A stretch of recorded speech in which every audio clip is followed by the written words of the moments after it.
Bakın hele şu yobaz, gerici, irticacı Rus kadın öğretmene.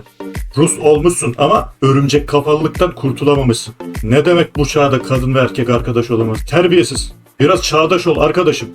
Дружба между мужчиной и женщиной существует ли она? Нет, ее быть не может. Почему? Потому что мужчина, он, как правило, не будет дружить с девушкой, которая ему физически не привлекательна. А если она ему физически привлекательна, это уже не дружба, это уже половое влечение, притяжение. То есть по факту, если говорить грубо, да, то в паре дружбы парня и девушки всегда кто-то кого-то желает, как противоположный пол. Бывает, чаще всего девчонки держат парня в горизонте, редко наоборот, но чаще всего дружба между мужчиной и женщиной держится на том, что парень с ней бы встречался с удовольствием, а она его как бы держит, потому что удобно. А почему удобно? Ну там что-то как-то у них. Она ему выговаривается, она с ним там делится какими-то секретами, а он говорит, да,